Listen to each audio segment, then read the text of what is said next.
বন্ধুরা, বুড়ুর কথায় তোমরারে স্বাগত।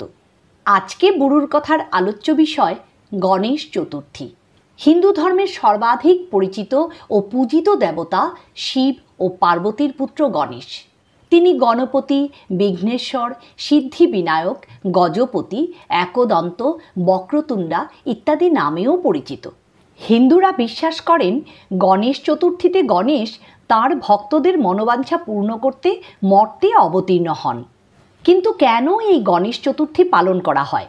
ভারতবর্ষে কখন কিভাবে এই পূজার প্রচলন হইল? 2024-এ গণেশ চতুর্থীর সঠিক সময় কখন? বন্ধুরা, সব প্রশ্নের উত্তর জানার আগে প্লিজ বুড়ুর কথার চ্যানেলরে সাবস্ক্রাইব করে নাও। এই ধরনের তথ্যপূর্ণ ভিডিও আগামীতেও তোমরা পাইবা। চলো জাইনা নেই কেন গণেশ চতুর্থী উৎসব পালন করা হয়। হিন্দু পুরাণ মতে ভাদ্র মাসের শুক্লপক্ষের চতুর্থীতে শিব পার্বতীপুত্র গণেশের জন্ম হয়েছিল। এই দিনটি বিনায়ক চতুর্থী নামেও পরিচিত। গণেশের জন্মরে সম্মান জানাইতে সারা ভারতবর্ষে, বিশেষ কইরা মহারাষ্ট্রে অতি উৎসাহ উদ্দীপনায় এই উৎসব পালিত হয়। বিঘ্নহর্তা গণেশ দায়বদ্ধতা ও মাতৃপ্রেমের প্রতীক। তাঁর জন্মদিনের উৎসব শুধু ধর্মীয় অনুষ্ঠান নয়, এর সাংস্কৃতিক ও সামাজিক তাৎপর্য রয়েছে। এই উৎসব সমাজের বিভিন্ন স্তরের মানুষের মধ্যে ঐক্য ও সাম্প্রদায়িক সম্প্রীতি বৃদ্ধি করে। এই উৎসব পরিবেশগত চেতনা বৃদ্ধিরও একটা উপলক্ষ। তাই গণেশ চতুর্থী উৎসব পালিত হয়। ভারতবর্ষে কখন কিভাবে এই পূজার প্রচলন হইল?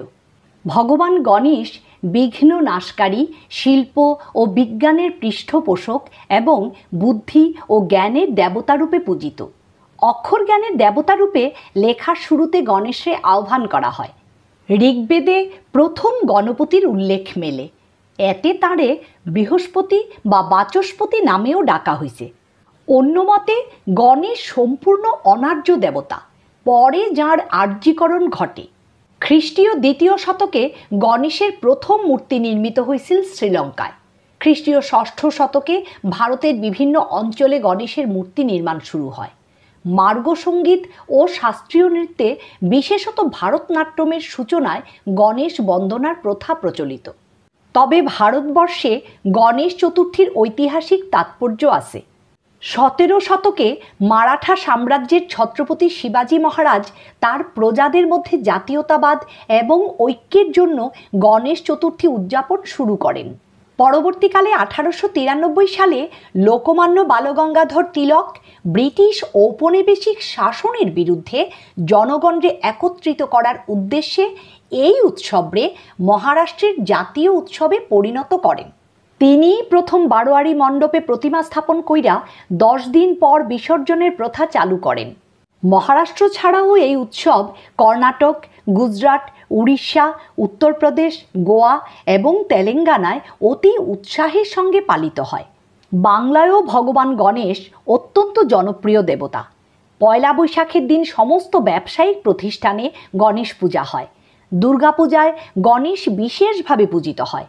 এছাড়া ভাদ্র ও মাঘ মাসের শুক্লা চতুর্থী তিথিতেও ঘরোয়া গণেশ পূজা বাংলায় প্রচলিত। কেউ কেউ কালী পূজার দিন লক্ষ্মী ও গণেশের পূজা করেন। গণেশ চতুর্থী উৎসব সকল ধর্মের লোকদের স্বাগত জানায়। এইবার আসি 2024-এ গণেশ চতুর্থীর পূর্ণাঙ্গ সময়সূচি নিয়া। বাংলা পঞ্জিকা মতে এই বছর গণেশ চতুর্থীর তারিখ, সময় এবং মুহূর্ত। এবছর বাংলা 21শে ভাদ্র 1431, ইংরেজি 7ই সেপ্টেম্বর 2024 শনিবার গণেশ চতুর্থী উৎসব পালিত হইব। নির্ণয় সিন্ধু মতে এই দিন বরদা চতুর্থী, সিদ্ধিবিনায়ক ব্রত, শ্রী শ্রী গণেশ পূজা, সৌভাগ্য চতুর্থী ব্রত, শিবা চতুর্থী, শ্রী শ্রী পার্বতী পূজা, গোস্বামী মতে হরিতালী চতুর্থী ও শ্রীকৃষ্ণ কলঙ্কিনী ব্রত পালিত হইব। মহারাষ্ট্রে 10 দিন ব্যাপী শ্রী শ্রী গণেশ পূজার শুভারম্ভ এই দিন। গণেশ চতুর্থীর তিথি আরম্ভ হইতাছে বাংলা 20শে ভাদ্র 1431, ইংরেজি 6ই সেপ্টেম্বর 2024 শুক্রবার দিবা 12টা 18 গতে। চতুর্থী তিথি সমাপ্ত হইতাছে বাংলা 21শে ভাদ্র 1431, ইংরেজি 7ই সেপ্টেম্বর 2024 শনিবার বেলা 2টা 14 গতে। যেহেতু 7ই সেপ্টেম্বর সূর্য চতুর্থী তিথি নিয়া উদয় হইতাছে আর পুরাণ মতে গণেশের জন্ম মধ্যাহ্নকালে, তাই গণেশ চতুর্থী 7ই সেপ্টেম্বর পালন করা হইব। এই দিন গণেশ পূজার শুভ মুহূর্ত হইল সকাল 11টা 10 থেকে দুপুর 1টা 38 পর্যন্ত। 10 দিন পর অনন্ত চতুর্দশীর দিন গণপতি বাপ্পার বিসর্জনের প্রথা।